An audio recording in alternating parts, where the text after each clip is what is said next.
आपने एक फिल्मी डायलॉग तो बहुत सुना होगा कि झूठ को सिर्फ सच से हराया जा सकता है, पाप को सिर्फ पुण्य से हराया जा सकता है। और आप ये सोचते होंगे तो फिल्मी डायलॉग है, तो सच्चाई में कहां होता, लेकिन ममता बनर्जी ने एक कर दिखाया है। जी हां, जिस तरह से पश्चिम बंगाल का चुनाव लड़ा गया और उसके बाद जो हुआ सबने देखा, देश ने देखा, दुनिया ने देखा। वोटिंग से लेकर काउंटिंग तक क्या हुआ, उसके बाद कैसे टीएमसी के नेताओं पर ही हमले हो रहे हैं, उसको लेकर शुभेंदु अधिकारी की सरकार कितनी सचेत है। वो चुनाव के दौरान जो धांधली हुई, वो हिंसा हुई, वो चुनाव के बाद जिस तरह से टीएमसी के दफ्तर से लेकर नेताओं पर हमले हुए, वो तमाम चीजें आपने देख ली। उसके बाद करोड़ों का लालच, ईडी सीबीआई इनकम टैक्स का डर, तमाम जो उत्पाती किस्म के लोग हैं जो हमला कर रहे हैं उसका डर, ऐसे ही पार्षद तोड़े बीजेपी के और टीएमसी के विधायक तोड़े और सांसद तोड़े। लेकिन जो बात आपके अपने चैनल ने दिखाई है वही बात तमाम अखबार कहने पड़े, भाई मजबूरी है, कहना तो पड़ेगा ही ना। अब संगठन पर बात हो रही है। दरअसल ममता बनर्जी का जो संगठन था, जो एक तरफ खत्म होने के कगार पर था, पिछले 24 घंटे में हालत यह है कि तमाम अखबार ये कह रहे हैं कि हाँ नहीं, ममता बनर्जी ने अपनी पार्टी को न केवल बचाया बल्कि अपना संगठन एक स्तर तक मजबूत ही रखा है। दरअसल बीजेपी का कभी ख्वाब यह था ही नहीं कि उनके सांसद तोड़कर अपने साथ सिर्फ मिलाए जाए। वो चाहते थे कि टीएमसी ये सांसद आए, असली टीएमसी पर दावा करें, चुनाव आयोग की से कहकर उसको असली वाली टीएमसी बताया जाए और टीएमसी को अपना साथ लाया जाए। कई ने तो ये चला भी दिया कि बागी सांसद सुदीप बंदोपाध्याय ने अटल अडवाणी का सपना पूरा कर लिया, लेकिन अटल अडवाणी कभी ये करते भी नहीं संवैधानिक तौर पर। अब ये नई तौर की बीजेपी है, इसमें सब कुछ जायज है, ईडी सीबीआई इनकम टैक्स सब चीज का बहाना बनाइए, नीति नियम कानून सब खोटी टाइम की कोई मतलब नहीं। कि फिलहाल पिछले 24 घंटे में जैसे ममता बनर्जी ने जो बागी हो चुके हैं सांसद, उनको वापस लाने की प्रक्रिया जो शुरू हुई है उसने सेटबैक दिया है। अब एक जो इनका प्लान था वो और फ्लॉप हो गया। बेचैनी है इस बात की कि टीएमसी इनके कब्जे में नहीं आने जा रही, ये क्लियर हो गया। टीएमसी ममता बनर्जी की ही रहनी है।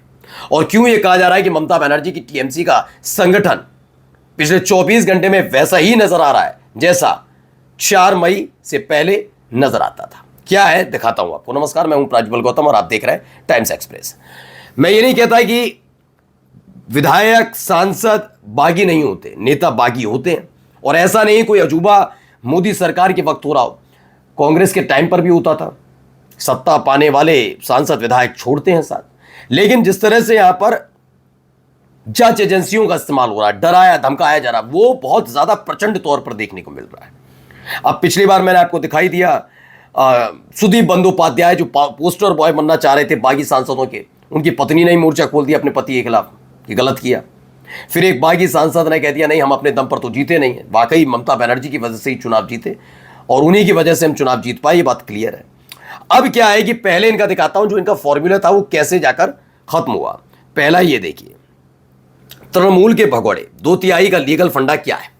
2/3 का जिक्र मैं बार बार पहले भी कर चुका हूं और मैं आपको बार बार ये बता रहा हूं कि 2/3 सांसद जब तक नहीं होंगे इनकी संसद सदस्यता जाएगी।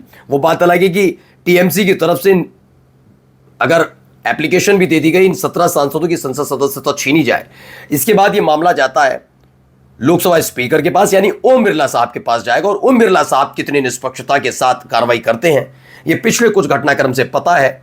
रमेश बिदूड़ी जैसे बदतमीज सांसद के खिलाफ कुछ नहीं कर पाए। एक सांसद जो बीजेपी का है उसके पर्ची पर संसद के अंदर दाखिल होते हैं 2 लोग, जो पेपर स्प्रे छिड़का था, उस सांसद के खिलाफ कोई कार्रवाई नहीं हुई। ये तमाम चीजें। लेकिन अराजक कौन है? राहुल गांधी। अराजक कौन है? विपक्ष के नेता, सारे विपक्ष के नेता हैं। खैर, ये ओम बिरला साहब के ऊपर निर्भर है, लेकिन ये ज्यादा दिन टिका नहीं पाएंगे। मैं कह रहा हूं फिर ममता बनर्जी का मसला है, वो सुप्रीम कोर्ट पहुंचेंगी, हाईकोर्ट पर जहां पहुंचे, लेकिन फिलहाल ओम बिरला भी ज्यादा दिन संसद जो सांसद है 17 सांसद इनको रोक कर नहीं रख पाएंगे, इसलिए बगावत हो रही है। अब खेल क्या था? अधिकांश मीडिया में गलतफहमी है कि संसदीय दल के 2/3 सांसद अलग हो गए तो इनका नेशनल सिटीजन पार्टी में मर्जर हुए। पहली बात तो ये भी अभी आपको क्लियर कर दूं, नहीं हुए 2/3 होते हैं 20 सांसद। 28 में से अगर आप 28 सांसद है टीएमसी के, तो उसमें से आपको देखेंगे 2/3 का मतलब हुआ 20 सांसद, और 20 सांसदों की तादाद पूरी नहीं हो पा रही। 17 सांसद जो नेशनल सिटीजन पार्टी में मर्जर हो गया है। ऐसे में क्या है कि ऐसा नहीं है, संविधान की 10वीं अनुसूची और सुभाष देसाई बनाम प्रिंसिपल सेक्रेटरी महाराष्ट्र सरकार 2023 में संविधान पीठ के फैसले में इसे परिभाषित किया गया। मर्जर तृणमूल कांग्रेस का होना है, ये चाहें तो अलग पार्टी बनाए, उस पार्टी में फिर जाकर ये बीजेपी में शामिल हो या कहीं शामिल हो, लेकिन ये टीएमसी को उसमें जाकर शामिल नहीं कर पाएंगे। यानी टीएमसी पर दावा करने के लिए अभी उस स्तर पर नहीं पहुंच पाए। मर्जर तृणमूल कांग्रेस का होना है, जिसकी अध्यक्ष ममता बनर्जी है, और संसदीय दल के 2/3 सदस्यों को अपनी मंजूरी देनी है संसद के, है ना, जो इनके संसदीय दल के, यानी 28 सांसदों में से 20 सांसदों को कहना होगा कि हम ममता बनर्जी से अलग हो रहे हैं और टीएमसी हमारी असली हमारी है, जो होने नहीं जा रहा है। तभी वो मर्जर लीगल होगा, टीएमसी का मर्जर बीजेपी में तभी लीगल माना जाएगा। 2/3 सांसद मर्जर का फैसला नहीं करेंगे, ठीक है ना। अगर पार्टी फैसला करती है तब इनकी सहमति जरूरी है। मैंने कहा ना, 2/3 सांसद अगर आते भी हैं साथ, ये कहा जा रहा है, तो भी नई पार्टी बनानी होगी और वो नई पार्टी बनाकर बीजेपी में जा सकते हैं। लेकिन संसदीय दल की अध्यक्षता जो करता है या जिस तरीके से अध्यक्ष होता है, वो तय करते हैं कि उनकी पार्टी का विलय होगा या नहीं होगा। इसीलिए पार्टी फैसला करती है तब इनकी सहमति जरूरी है, ठीक है ना। मर्जर की स्थिति में पहली पार्टी यानी तृणमूल कांग्रेस का अस्तित्व खत्म हो जाएगा, यानी ममता बनर्जी समेत सभी पदाधिकारी, सांसद, विधायक, सब कुछ दूसरी पार्टी में मर्ज हो जाएगा। लेकिन यह तब होगा जब 2/3 सांसदों के साथ साथ ये सारे जो इनका अपना संगठन है वो भी आगे आकर ममता बनर्जी का साथ छोड़कर अलग काम करें। यानी अध्यक्ष इस समय ममता बनर्जी, इसलिए मुश्किल है अभी मर्जर होना। अब ऐसे में जब खबर आने लगी तो क्या कहा जा रहा है, संगठन पर ममता बनर्जी की पकड़ ने गड़बड़ाए बागियों के समीकरण। दरअसल हो यह रहा है कि सांसद बागी हुए, 20 सांसदों का जिक्र मैं बार बार कह रहा हूं, 17 सांसद है और 64 विधायक, इन दोनों का जिक्र है। और 17 सांसदों ने कह दिया कि वो एनसीपीआई यानी nationalist citizens party of India में जा रहे हैं, लेकिन विधायक नहीं जा रहे। विधायक अलग हैं, सांसद अलग हैं। जी हाँ, आप आमने सामने खड़े हो गए, वो नहीं है, वो अलग राग अलाप रहे हैं, विधायक और सांसद अलग।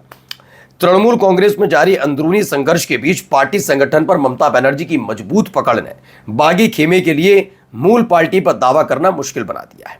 बागी सांसदों द्वारा अलग राजनीतिक मंच का सहारा लेने से उनकी रणनीति और बागी विधायकों की राह अलग अलग दिखाई दे रही है, जबकि आपको एकजुट होकर आना होगा, तभी आप उसमें शामिल भी होंगे और टीएमसी पर अपना दावा कर पाएंगे। अब ऐसा नहीं कि राम जा रहा है उधर और श्याम जा रहा है इधर, सुरेश जा रहा है उधर और मुकेश जा रहा है उधर। सुरेश और मुकेश को एक साथ आना होगा, एक साथ आकर फिर दावा कर सकते हैं, लेकिन होता हुआ नजर नहीं आ रहा। दावा किया जा रहा है हालांकि विधानसभा में बागी विधायकों की संख्या ज्यादा बताई जा रही है, लेकिन संगठनात्मक ढांचे में ममता समर्थकों का प्रभाव अभी भी निर्णायक माना जा रहा है। यानी पार्टी को किसी भी तरह का कोई खतरा है नहीं।